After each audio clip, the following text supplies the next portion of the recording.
নমস্কার শ্রোতা বন্ধুরা, রিসাইটেশন অ্যান্ড মোর চ্যানেল থেকে আমি স্বাতী। আজকে রবি ঠাকুরের একটি কবিতা নিয়ে এলাম। আজকের কবিতা সুয়োরানীর স্বাদ। সুয়োরানীর বুঝি মরণকাল এলো, তার প্রাণ হাঁপিয়ে উঠেছে, তার কিছুই ভালো লাগছে না। বুদ্ধি বড়ি নিয়ে এলো, মধু দিয়ে মেরে বললে, খাও। সে ঠেলে ফেলে দিলে। রাজার কানে খবর গেল। রাজা তাড়াতাড়ি সভা ছেড়ে এলো। পাশে বসে জিজ্ঞাসা করলে, তোমার কি হয়েছে, কি চাই? সে গুমড়ে উঠে বললে, তোমরা সবাই যাও, একবার আমার শ্যাঙাতনিকে ডেকে দাও। শ্যাঙাতনি এলো। রানী তার হাত ধরে বললে, সই, বসো, কথা আছে। শ্যাঙাতনি বললে, প্রকাশ করে বলো। সুয়োরানী বললে, আমার 7 মহলা বাড়ির একধারে 3টে মহল ছিল দুয়োরানীর, তারপরে হলো 2টো, তারপরে হলো 1টা, তারপরে রাজবাড়ি থেকে সে বের হয়ে গেল। তারপরে দুয়োরানীর কথা আমার মনেই রইল না। তারপরে একদিন দোল যাত্রা, নাট মন্দিরে যাচ্ছে ময়ূরপঙ্খী চড়ে। আগে লোক, পিছে লস্কর, ডাইনে বাজে বাঁশি, বাঁয়ে বাজে মৃদঙ্গ। এমন সময় পথের পাশে নদীর ধারে ঘাটের উপরটিতে দেখি একখানি কুঁড়ে ঘর, চাঁপা গাছের ছায়ায়। বেড়া বেয়ে অপরাজিতার ফুল ফুটেছে। দুয়ারের সামনে চালের গুঁড়ো দিয়ে শঙ্খচক্রের আলপনা।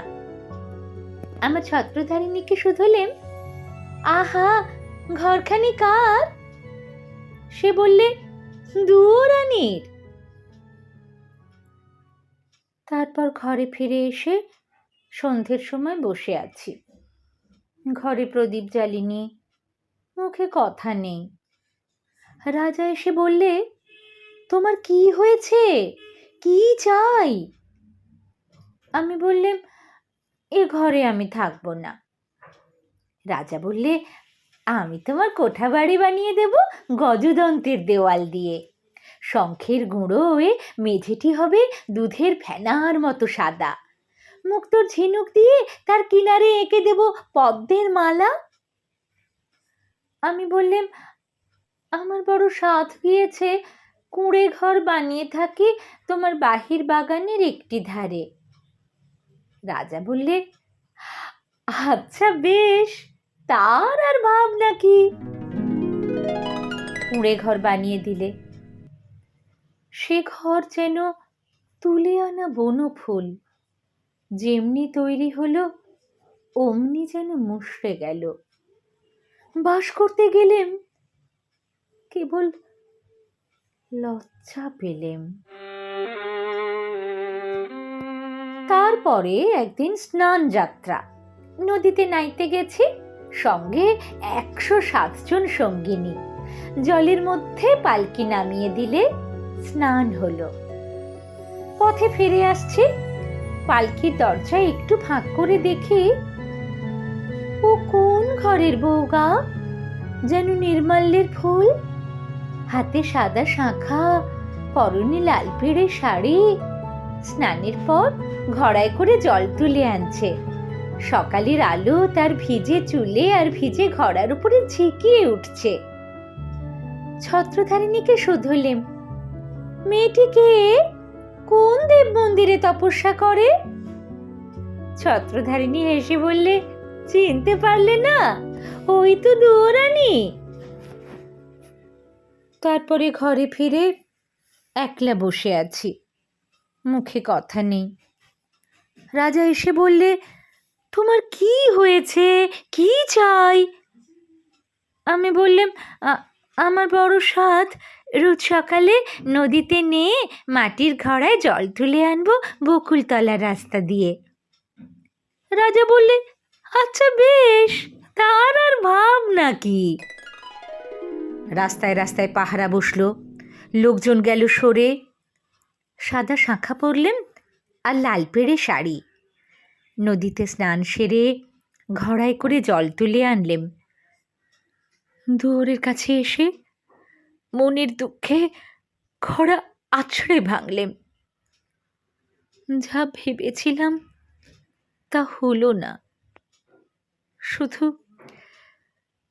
লজ্জা পেলেম। তারপরে সেদিন রাসযাত্রা। মধুবনে জ্যোৎস্না রাতে তাঁবু পড়ল, সমস্ত রাত নাচ হলো, গান হলো। পরদিন সকালে হাতির উপর হাওদা চড়ল। পর্দার আড়ালে বসে ঘরে ফিরছি, এমন সময় দেখি বনের পথ দিয়ে কে চলেছে। তার নবীন বয়স, চূড়ায় তার বনফুলের মালা, হাতে তার ডালি, তাতে শালুক ফুল, তাতে বনের ফল, তাতে ক্ষেতের শাক। ছত্রধারিণীকে শুধলেম, কোন ভাগ্যবতীর ছেলে পথ আলো করেছে? ছত্রধারিণী বললে, জানো না, ওই তো সুয়োরানীর ছেলে। ওর মার জন্যে নিয়ে চলেছে শালুক ফুল, বনের ফল, ক্ষেতের শাক। তারপরে ঘরে ফিরে একলা বসে আছি, মুখে কথা নেই। রাজা এসে বললে, তোমার কি হয়েছে, কি চাই? আমি বললাম, আমার বড় স্বাদ, রোজ খাবো শালুক ফুল, বনের ফল, ক্ষেতের শাক।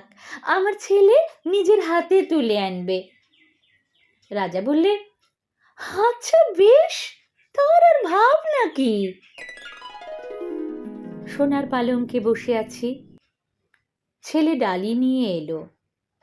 তার সর্বাঙ্গে ঘাম, তার মুখে রাগ। ডালি পড়ে রইল, লজ্জা পেলেম।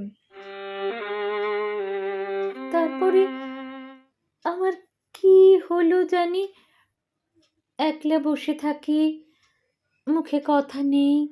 রাজা রোজ এসে আমাকে শুধোয়, তোমার কি হয়েছে, কি চাই?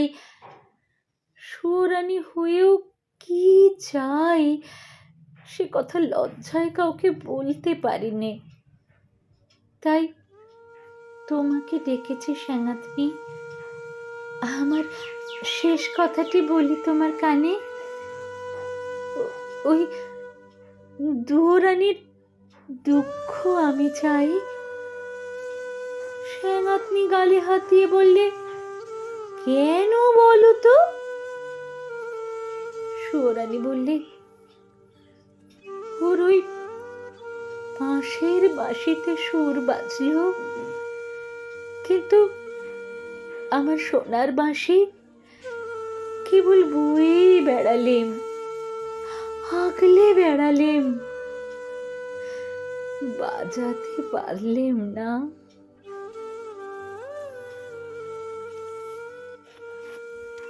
শুনছিলেন রবি ঠাকুরের কবিতা সুয়োরানীর স্বাদ। কেমন লাগলো অবশ্যই আপনাদের মতামত জানাবেন। ভালো লাগলে লাইক ও শেয়ার করবেন, এবং এরকম আরও নানান কবির কবিতা, নানান লেখকের গল্প, শ্রুতিনাটক, কবিতা সম্পর্কিত আলোচনা এসব শোনবার জন্য আমার এই চ্যানেলটি সাবস্ক্রাইব করে পাশের বেল আইকনটি প্রেস করে রাখবেন। তাহলে যে কোনো কিছু আপলোড করা মাত্রই আপনাদের কাছে নোটিফিকেশন পৌঁছে যাবে। সবাই খুব ভালো থাকবেন। নমস্কার।